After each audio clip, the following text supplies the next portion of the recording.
This is TechCrunch.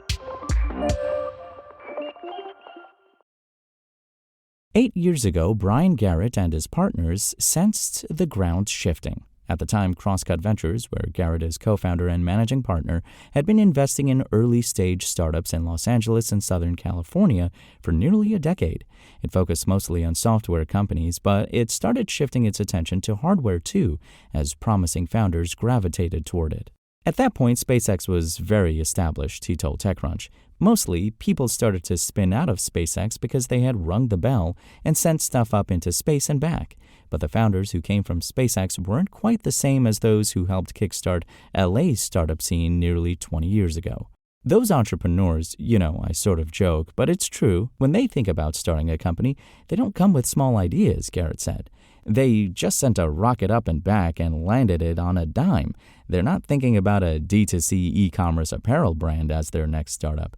They're thinking about big, hairy problems that humanity is facing, and those seem to really be centering around climate problems.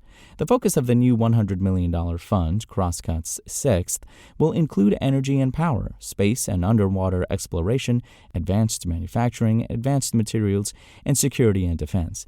That's a broad range, but Garrett said the uniting theme is frontier tech. Climate is a through line in several of those verticals.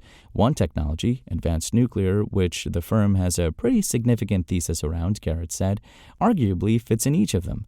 The same is true of transmission and grid technologies, another Crosscut interest.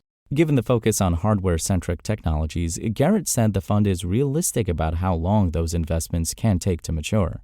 They can't all be big hardware swings that are going to take $1 billion to build. We have to build portfolios smartly and blend them with some software.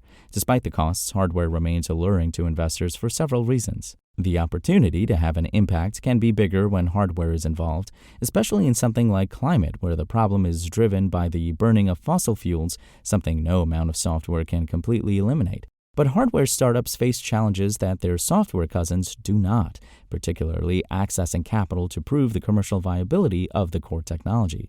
The problem is most acute in the middle stages of the venture capital stack, typically around Series B or C. It's called the Valley of Death, the missing middle, or the first-of-a-kind problem, and founders and investors have started exploring creative ways to bridge the gap.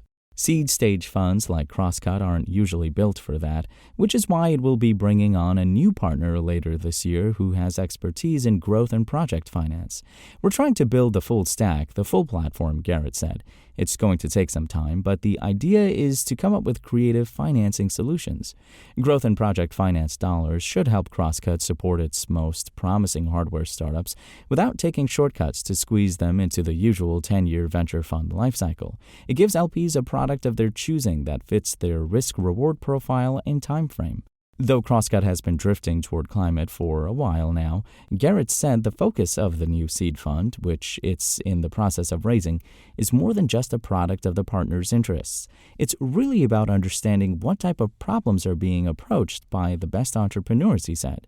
Garrett said that Crosscut has been seeing a number of talented founders emerging from the likes of SpaceX, Anduril, Northrop, and Boeing, all of which have a significant presence in Southern California.